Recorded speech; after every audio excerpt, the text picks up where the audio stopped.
1994 FA Cup final, the 113th in the history of this famous competition, is about to get underway with the rain still drifting down slowly at Wembley.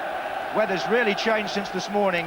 The pitch could be a bit slippy on top, and it's Chelsea in blue, Manchester United in red, Steve Clarke on the ball. Steen, Irwin for Manchester United. Any quick early thoughts, Trevor? Well, it was going to be interesting to see how Manchester United solved the problem of Peacock. I wonder whether Paul Ince might do a job, but they're leaving KEANE and Ince there playing as two central midfielders, and I think Pallister and Bruce are going to just have to sort out Peacock as he makes those late runs. We'll keep an eye on it. Along with 80,000 in the stadium and millions watching here and worldwide. All of a sudden, Kanchelskis for Manchester United. Cantona, the player nearest this.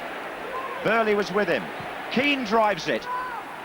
Well, I hope the start is an indication of what's to come. I don't mean the booking, I mean the pace at which the game has begun. Here's KEANE.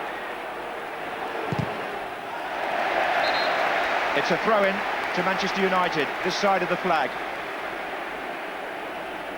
Shade better perhaps on his right foot. This is Ince. Pallister. KEANE.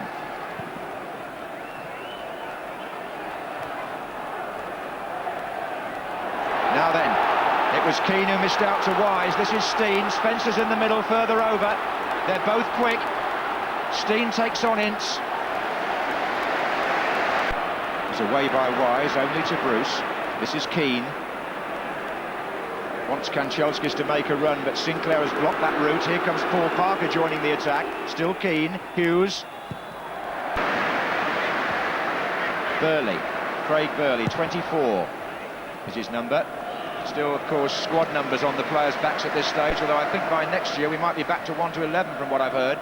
Many people will wish that we were. Chelsea supporters making an inordinate amount of noise. They're making up for 24 years of lost time here. This is KEANE. Offside flag is up. They haven't... It was a great run from Kanchelskis there, but you saw Sinclair, he definitely had the pace to go with him, and he wasn't going to get away with him, but because it ran forward to KEANE, and but that's something Giggs and Kanchelskis cracked 3 or 4 times, 2 each. Instead it may just inject some urgency into United. It's KEANE. Burley. Peacock. Peacock! Oh, he's hit the bar! So near to 3 out of 3. Gavin Peacock. On by Spencer. Just came off KEANE for a moment. He can't go back because Steen had read that. Steen.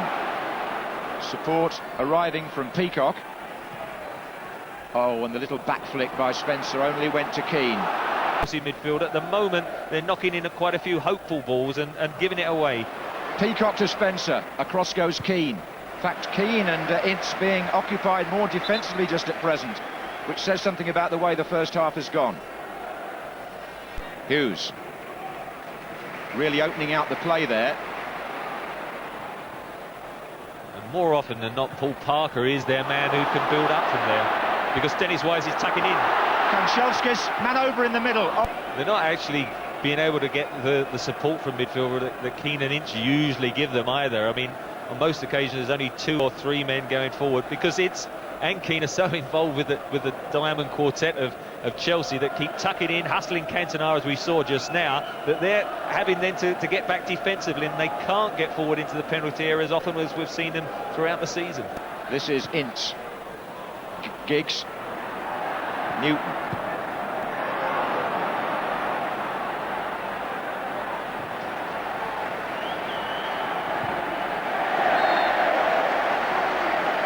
Chelsea have got some sort of Indian sign on Manchester United, having beaten them twice in those Premiership games. Not much has happened in the first half. Yeah. Consternation in his face. With his number 2 Brian Kidd there. Discussing tactics, and up comes Steve Bruce into the area.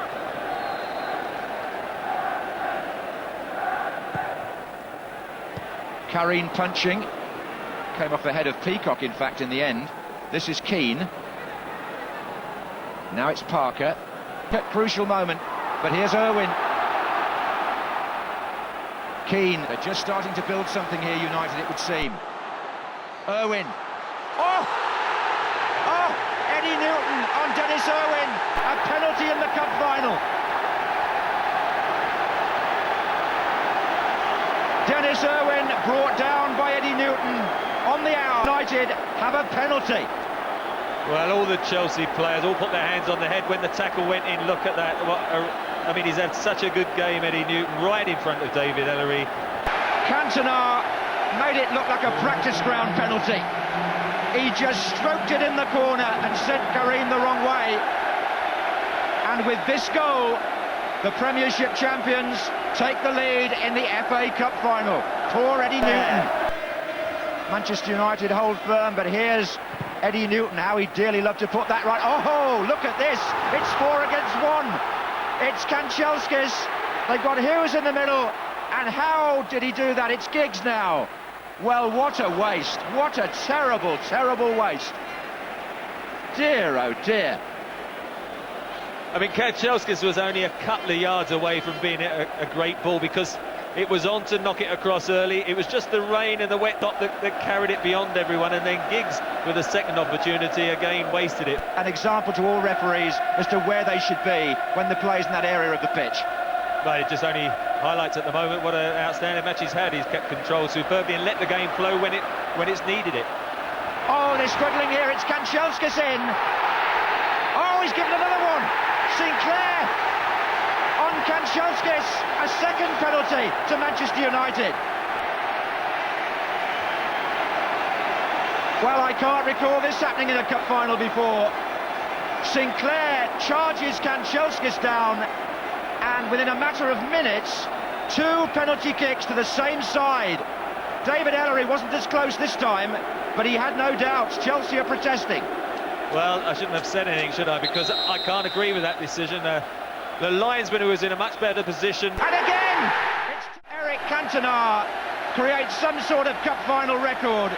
This is how he took the second one, and really it was just like the first one. He tucked it away in that corner, and KEANE, who must have thought, well, he's going to change his mind this time, and he didn't. 3 in 9 minutes.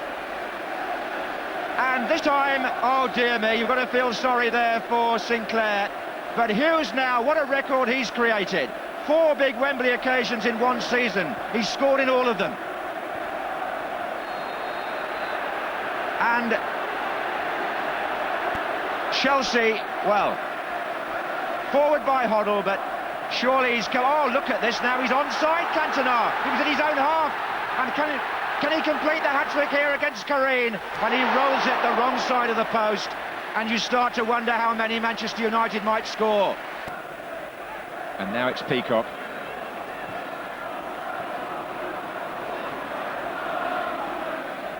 And Hughes. Rue those chances, haven't they? Because Manchester United have made them pay very, very dearly. Free kick to Chelsea. I suppose I ought to balance it up. I did congratulate David Ellery on his positioning on the first penalty. I do agree with you, he was a long way off the second one, Trevor, when he made the decision, that they're attacking. They'd love to see a goal, something to go home and remember as Wise and Peacock gather on the ball. Wise will take, lobs it forward, Spencer, and it's KEANE, corner.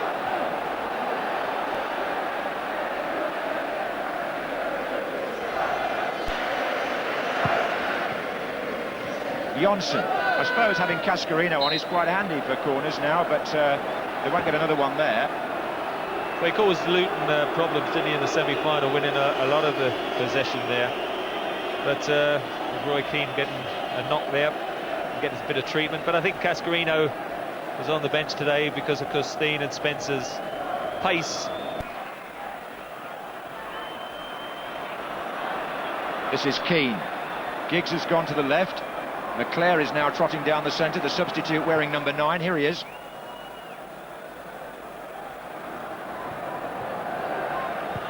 It's now only a matter, really, of what David Ellery does about stoppage time. This is Hughes.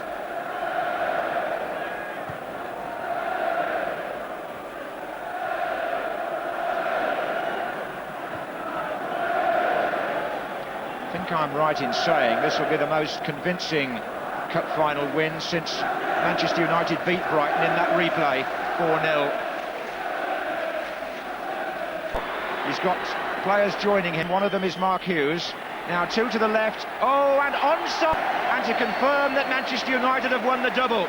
Out came KEANE, round him went Ince. He saw Clark was there, so he just rolled it back. And McClair accepts the greatest gift of all, an open goal in a cup final. And Hughes has gone down injured. And there it is. The achievement is nearly unique. The praise is nearly unanimous. The double is definitely Manchester United's. The sixth club to achieve this remarkable feat. Martin Buchan, and then on 3 occasions Brian Robson.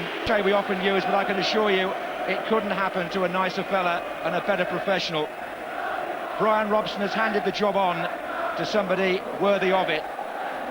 And Steve Bruce now goes up for a moment that he and his colleagues and Manchester United fans worldwide have always wanted to experience.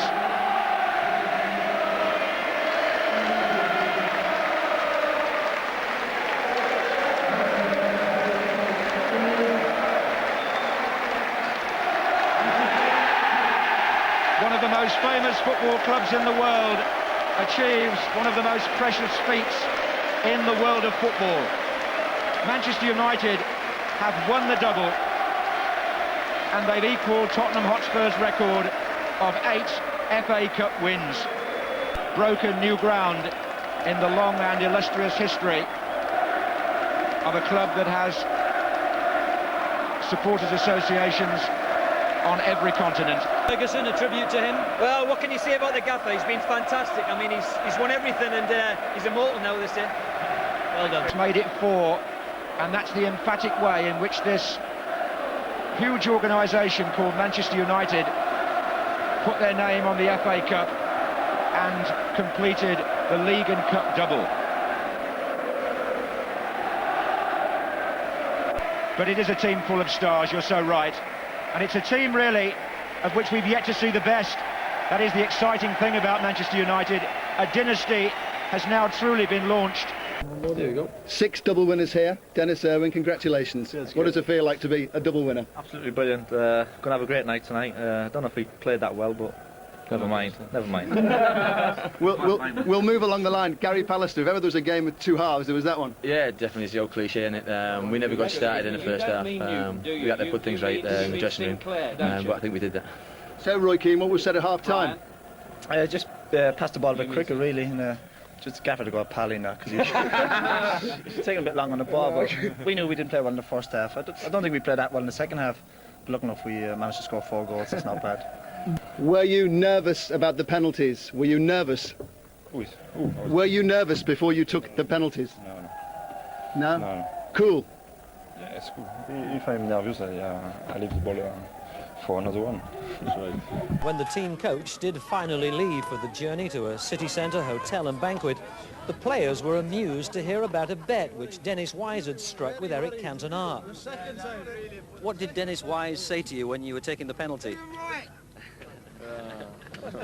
You want to bet? He wanted to bet. Want to bet? How much did he bet? I say yes, £100. And I score, and then I didn't think he will pay, and he pay.